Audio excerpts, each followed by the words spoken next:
Hello, ladies and gentlemen. It's Ukrainian talk show on Pod TV. My name is Sasha Star, and today's distinguished guest is Dr. Jonathan Lockwood. Welcome to the show, Jonathan. Where on Waiting this? Here I am. for here. Sorry about Yes, now I had can to wait see. till I popped up like magic. Okay.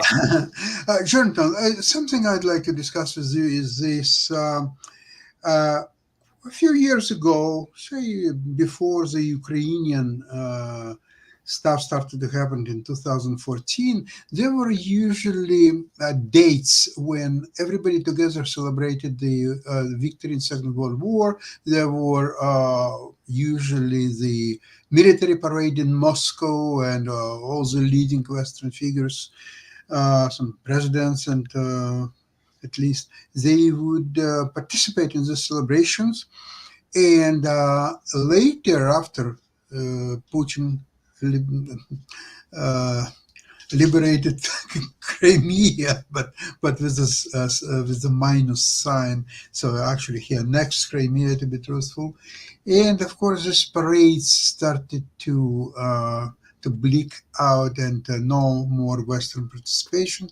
And Putin was lamenting that the West is trying to rewrite the history, that West is trying to privatize victory in Second World War and wrestle it from the Russians, who are the real victors in the Second World War. It's really funny because the Second World War, as we all know, started on September 1st of 1939. And what Russia did in September 1939, it allied with Hitler and Correct. carved Poland, the Baltic republics, the Western Belarus, Stalin was trying to turn Hitler against the West. and part of Ukraine, part of Moldova. So anyway, the huge territories that Stalin annexed as a result of beginning of Second World War. So how Soviet Union and of course Russia is was taking on all rights and responsibilities of Soviet Union, how they can, in their right mind, to insist that they should celebrate the victory in Second World War together with Western counterparts? In this sense, and I wrote an editorial many years ago on the interestingly enough on the 50th anniversary of the D-Day invasion in the Army Times. It's 1945, right? 1994. And 1994. What I said then was the title of the editorial was D-Day victory D-Day invasion set the stage for Cold War victory. Essentially, very good, very good. And Russia never participates in D-Day because it has nothing to do with D-Day. Right. Okay.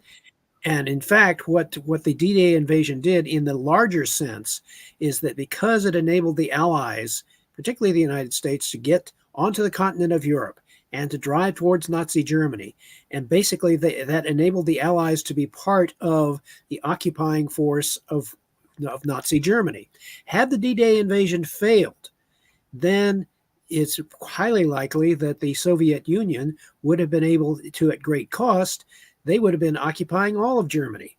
And we may well have been forced to use the atomic bomb against Nazi Germany or Germany or occupied Germany. It would have had much more drastic implications for the West. But because we were able to get onto the continent and drive into the heart of Nazi Germany, and we were able to essentially get there to Berlin. Matter of fact, we even had to hold back from occupying Berlin. We could have occupied the whole of Germany had we we ignored the agreements with that Roosevelt had made with Stalin. And we would have occupied the whole of Germany, but for diplomatic reasons and so forth, we agreed to allow the Russians to take Berlin, which was very, very costly, as you know. And so, but the interesting thing was, because we were able to secure our position in Western Europe in opposition to the Soviet armies, we basically halted the expansion of the Soviet Union at the borders of the Cold War that existed during the Cold War. And so that essentially preserved the peace and, interestingly enough, prevented a third world war from happening. And so that is that's something which the Russians conveniently overlook. Had we not succeeded in the in the D-Day invasion at Normandy, the Russians would have gotten a lot farther west than they actually did. And Yeah, so, most likely they would occupy all Germany. yes, they would have. Yeah. And that would have been a very, very unpleasant circumstance for any post-war America, or it would have made the formation of NATO that much more difficult, and it would have been, yeah. So it's a very it's very disingenuous, of course, for Putin to claim, that we're being left out. Now we supplied the necessary opposite attack that was required in order to defeat Nazi Germany. Nazi Germany had to be engaged from both directions in order to defeat it. And yes, to give the Russians credit, yes, they absorbed the bulk of more casualties than all the other Allied nations combined. Isn't it their own fault? Yes, because when they drove the border farther to the west, they were exposed.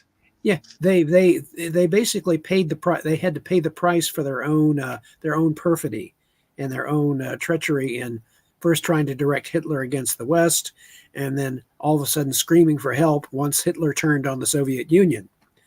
And it's brothers, our allied brethren, we're so grateful for that Lend-Lease help, but please send us more Ford trucks, that sort of thing. And so it is very disingenuous, but regardless of that, I also note that the Russians are continuing their nuclear saber rattling, and also their propagandists are talking about deploying Russian missiles to other countries near the Western Allies, such as the United. For example, one propagandist, she was talking about deploying missiles in Cuba and Mexico, or Cuba and Venezuela, whatever, within reach of the United States. Did you mention Canada as well? Who knows? Don't put it past them. they might actually try it.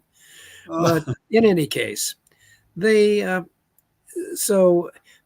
as you and I have discussed in previous programs, the true long-term solution, we have part of the solution in place already: the demonstrated success of our ballistic missile defense systems in thwarting Russia's missile attacks, and the fact that we have demonstrated technology. And you note recently one of Elon Musk's starships successfully went up into space and successfully landed.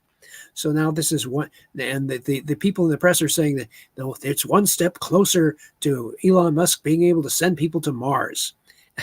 Right. There's a lot more that has to be done before that's possible. But the interesting thing is, because Elon Musk's starships have been shown to be successful, they could be, as I've recommended previously, be involved directly in the upgrading of the U.S. Space Force to supply the Space Force with an operational space fleet to carry out several very useful missions for the United States and its NATO allies, including becoming the centerpiece of a global ballistic missile defense system, which I called the Worldwide Strategic Defense Matrix, or WISDOM. Yeah, you have to have a good acronym if you're going to sell something. There's a little bit of both matrix and wisdom. There's a little bit of both. Jonathan, I wanted to mention that it's not only that missiles Putin is threatening to supply, but actually all kind of after the West allowed Ukraine to hit Russian-based targets. So now they want to supply any terrorist state, any terrorist army, just anyone who has the guts to attack or threaten to attack West, United States, or so on. Okay, you have no problem. Here's the missiles, and here's the tanks, and here's all kinds of wonderful things. They are basically reduced to sowing chaos, because that's their only card that they can play, sowing chaos and distractions among their opponents. And what we, on the other hand, should seek to do is to neutralize their main source of threats using high technology, such as that strategic defense matrix I've mentioned. Yes, neutralize the core of what Russia considers to be that makes it a great power, its nuclear missile arsenal. And once the United States has done that along with its NATO allies, it will also at the same time neutralize the nuclear arsenals of China, North Korea, Iran. Basically, they are all neutralized by the system. And although it does not eliminate the problem of war entirely, as I have said, it does transform a greater problem into a lesser problem. And that is worthwhile doing. Jonathan, on one of the political programs last week, just a couple days ago, actually, when we discussed the D-Day, and then we discussed it, how it applies to Ukraine and Israel war. And there was a question, hypothetical, of course, if United States had nuclear bomb not in July 1945, but a year earlier, or maybe a year and a few months earlier, say in the first half of 1944. Do you think US would use it against Germany as the alternative to D-Day or together with D-Day or in any other combination? That's a fascinating question. And the original intent from my studies and research, the original intent, the original target of the atomic bomb was in fact Nazi Germany. It was intended to use it against Nazi Germany first, because we thought that it would take longer to defeat Nazi Germany than it would to defeat Imperial Japan. As it turned out, with the success of our D-Day invasion, the Nazis collapsed even faster than we expected, so that by the time they surrendered, it was not until shortly after the Nazis surrendered that we successfully tested our first atomic bomb. So we had it. Here we have this useful weapon, but now the only nation we could use against would be Imperial Japan. And as it turned out, that was very useful because, as you know, if we had to go ahead with Operation Olympic and Operation Coronet, which is the planned invasion of the Japanese home islands, it is estimated that about 1 million American soldiers would have died in the invasion of those islands because the Japanese simply were in no mood to surrender. They did not have the mindset to surrender. Jonathan, actually, the answer to that question was yes. Of course, U.S. would, and justly so, use a nuclear bomb against Germany, as it did against Japan, justifiably so as well. But then question came to situation with not even so much with Ukraine as with Israel, that everybody's getting, Israel is killing too many people. Oh, Israel is a military, criminal state and all that stuff. So you are justifying in your right mind using the nuclear weapons, killing hundreds of thousands of civilians, but it's justified because it would bring the victory, because it would save lives of your own soldiers, so on. But not in case of Israel. No, Israel is different. Oh, they attacked you. Yeah, it happens. Okay. Well, no, so what's the right number? One idiot asked. If Hamas killed, say, 1,500 people, say hostages, plus they killed 1,200. Okay, so it's 1,500 people. So what is the right amount of people Israel has to kill in order to say, okay, now we're even? What is it, 1,500? Well, you remember what Joseph Stalin said: one death is a tragedy, a million deaths is only a statistic. Absolutely. And so and I will remind you of what one other American observer said about the development of the hydrogen bomb. And he said, during World War II, we ignored we ignored that threshold that says that you do not bomb civilians. We were bombing civilians all throughout World War II. We ignored that moral imperative that says you do not bomb civilians. Well, if you're going to bomb civilians, you might as well do it efficiently. So there went the objection to the hydrogen bomb. So in any case, but it's a very cold-blooded calculation to be sure. But that is what you have when you have a situation in which there is no defense against those particular weapons. But in any case, the argument that somehow that Israel should give up its right to its own existence in favor of what? I mean, no nation is going to, especially given the experience of the Jewish immigrants to Israel and their historical memory of what occurred during World War II. It is not for nothing that the motto of the Israeli Defense Force is "Never again." Yeah, I see. What I see is that beside killing well over 1,000 people, innocent people, and not just that they killed them, they just tortured them. They were using certain means that I don't want to say here what it is, but it's never been used in the history of civilization. No. Period. Not nobody ever done that, and they did it. So essentially. Not only that they killed so many people and took hostages, they were trying to eradicate myth of Israel being able to defend their people and all other Jews around the world. Okay, you think you can defend Jews around the world? No, you can't. Okay, here we go. So this is probably even more atrocity altogether. But Israel had to really deal with that. Israel couldn't ignore such a move from Hamas.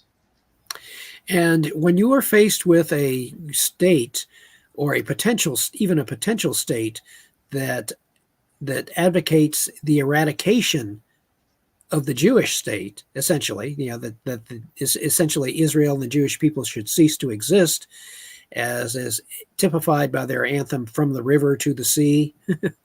That's pretty clear what that message is.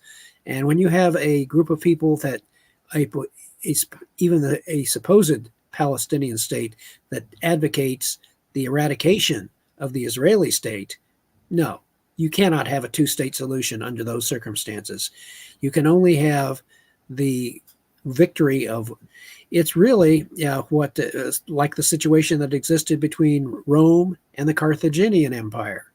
There's one Roman senator would conclude every speech with "Carthago delenda est," Carthage must be destroyed. The Rome saw Carthage as an existential threat, that it must be eliminated as an entity, and they essentially achieved a Carthaginian peace. They made Carthage cease to exist as a nation. And, although Carthage agreed not to almost, but all Roman demands, what they because they thought, okay, obviously they will not agree and we will decimate them. No, they agreed to all of it. And the Roman still says, well, it's good, sure, but it's not enough. You're still going to die. You'll still die. So in any case, and in the case of Russia and Ukraine, there is no question of Ukraine acceding to Russian demands or in negotiating a peace with a nation that is bent on Ukraine's destruction, complete subjugation, and eliminate. Putin believes that Ukraine should not exist. Okay, well, that's so much for a peaceful negotiated agreement. That's not going to happen. You have guaranteed that it's not going to happen by virtue of your stated goals. You have made negotiation impossible. See, the big difference is that Carthage didn't have the NATO and the United States on its side, right? It was left just to exist by itself. And at the time that Roman has destroyed it, it didn't have army. It didn't have any warships. It was fairly strong economically. The Republic could compete with Romans even after total victory of Romans in Second Punic War, and they were dictating. The Carthage what they wanted to do, and it agreed to everything what Romans wanted, but they just couldn't stomach how well off they were. The Carthage was a fairly large city. At the time, it was close to 600,000 people for that time. Which for that time is very impressive. very, very impressive, and they were very well organized, and they had command positions in trades across Mediterranean and so on, and Romans just couldn't swallow it and destroyed it. So now we come back to the present day, and we come to the situation where, as has been going on for the past several weeks and months, Ukraine is drawing closer and closer to that decisive moment where they can unleash a counteroffensive, as I am projecting, within this by the end of this summer. That they F-16s, that's all what's needed. F-16. Say what? Say again? F-16s. F-16s, that's all what's needed. Yes. The arrival of the F-16s and as Ukraine's military absorbs all these various sources of help, and they are basically waiting to execute, and they are playing their cards very close to the vest. They are not giving any hint of any coming counteroffensive or downplaying the possibility of any counteroffensive this summer. However, I believe that given the progress of Ukraine's deep missile strikes on Russia and the continuing degradation of Russian air defenses and other types and logistical systems supplying the Crimea, that there will be, I project that there will be, before the end of this summer, a decisive Ukrainian counterstroke that severs Crimean control from Russia. And once that occurs, that throws the entire. It'll have a massive ripple effect on a positive one, I would predict, on the U.S. and on its NATO allies. They will be greatly encouraged by the Ukrainian success on the battlefield in helping to thwart a Russian invasion. They will be encouraged to continue and reinforcing Ukraine, so that and there will be fewer obstacles to Ukraine's eventual absorption or joining the European Union as well as the NATO alliance.